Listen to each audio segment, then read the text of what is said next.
Your screen flickers. Your photos, your work files, your entire digital life, gone. Replaced by a single, terrifying message. Your files are encrypted. Send $10,000 in Bitcoin, or they are lost forever. This isn't a movie script. This is ransomware, a digital gun held to the head of our modern world. And for most, it's a personal nightmare. But today, we're not talking about a single laptop. We're talking about the 5 biggest ransomware attacks in history. Attacks that didn't just lock computers, they shut down hospitals, crippled national infrastructure, and held the entire world hostage. This is the dark evolution of digital extortion. It started in 2013. The methods were almost primitive by today's standards. You'd receive an email. It looked like a shipping notification from FedEx or a customer complaint. You click the zip file, and nothing seems to happen. But in the background, a silent menace was at work. CryptoLocker. It didn't just lock your computer. It systematically hunted down your most personal files, your documents, your spreadsheets, your family photos. It used powerful RSA 2048 encryption, a lock so strong the FBI itself said the only way to get your files back was to pay. CryptoLocker wasn't the first ransomware, but it was the first to perfect the business model. It created the psychological terror. It established Bitcoin as the currency of digital crime. It was a digital mugging, but on a massive scale.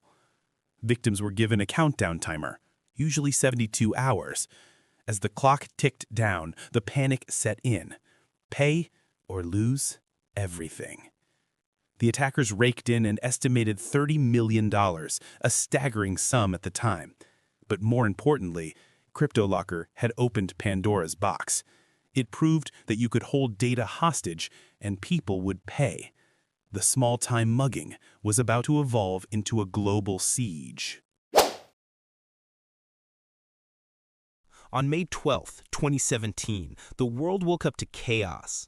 In the United Kingdom, the National Health Service, the NHS, ground to a halt.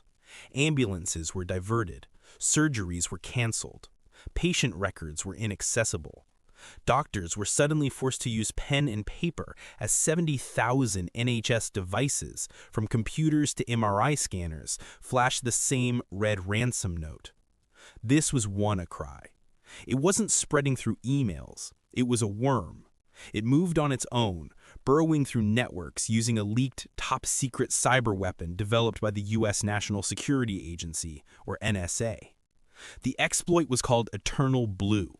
It was a digital skeleton key that could unlock millions of unpatched computers. And it did. Within 24 hours, WannaCry had infected over 200,000 systems in 150 countries. Spain's Telefonica, Germany's Deutsche Bahn Railway, France's Renault car factories, all crippled. It was a global pandemic, spreading faster than any biological virus. The world was saved, not by law enforcement, but by a 22-year-old security researcher in the UK. Marcus Hutchins, working from his bedroom, accidentally discovered a kill switch in the malware's code.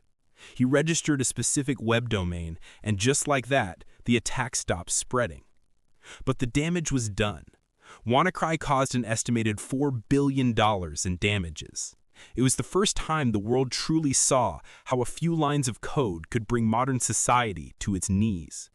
It was a clear act of cyber terrorism. Just 1 month after WannaCry, a new attack began. It masqueraded as a ransomware attack, using a variant of a program called Petya. It even demanded a ransom. But experts quickly discovered a horrifying truth. This was not Petya. The payment system was a fake. The encryption key was designed to be unrecoverable. There was no way to get your files back, even if you paid. This wasn't ransomware. It was a wiper. a digital bomb disguised as a hostage situation. Its target was Ukraine. The attack was launched through a compromised update for a popular Ukrainian accounting software.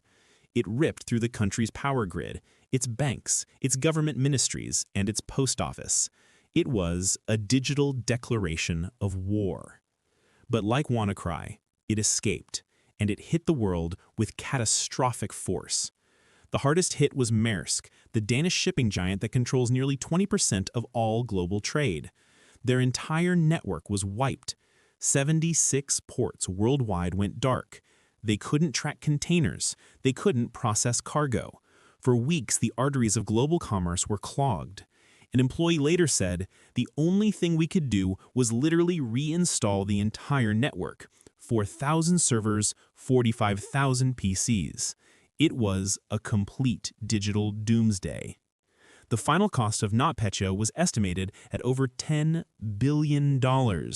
It remains the single most destructive cyber attack in human history. It proved that a wiper attack could cause more economic damage than a physical war. It's a terrifying thought.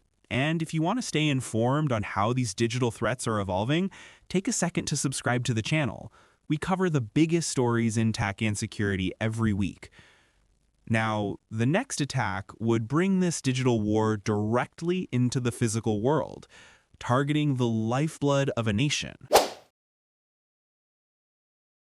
On May 7, 2021, Americans received a terrifying wake-up call. The Colonial Pipeline, the 5,500-mile artery that supplies 45% of all fuel to the U.S. East Coast, went offline. The cause? A ransomware attack by a group called DarkSide. The panic was immediate. Gas stations ran dry from Florida to Virginia. Prices skyrocketed. People began hoarding gasoline in plastic bags. The President of the United States declared a national state of emergency. This wasn't just an attack on a company. This was an attack on the physical lifeblood of a nation. DarkSide hadn't even intended for this to happen. They were a ransomware as a service group, franchising their malware to other criminals. They were so spooked by the global response that they posted an apology, promising to vet their targets more carefully in the future. The company paid the ransom, 75 Bitcoin, worth $4.4 million at the time.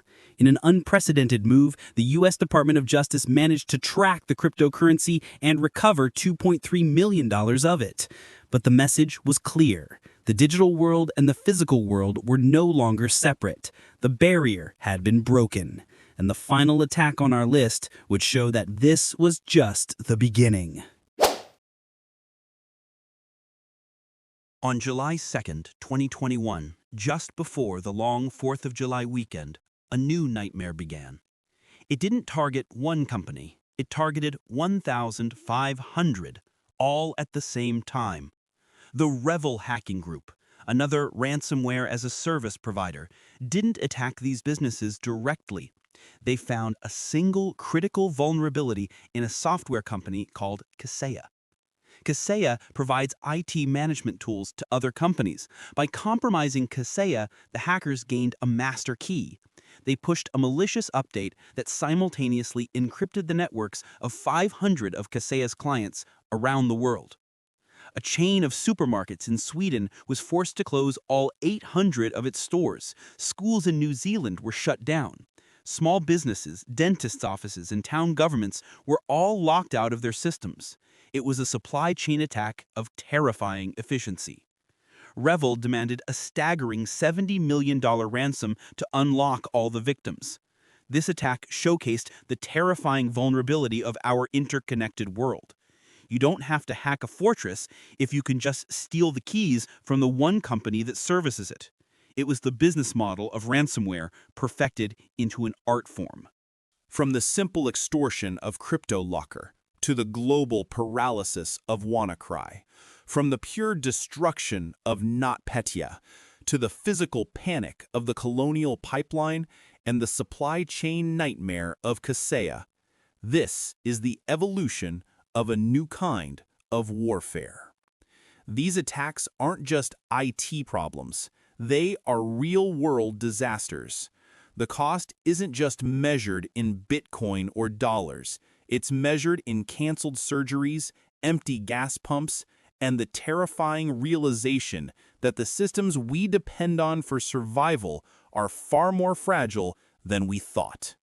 The digital war isn't coming, it's already here, and the front line is everywhere. We've covered 5 of the biggest attacks, but this is an ongoing story. What do you think is the biggest digital threat we face today? Is it ransomware, state-sponsored attacks, or something else entirely? Let us know your thoughts in the comments below, and thanks for watching.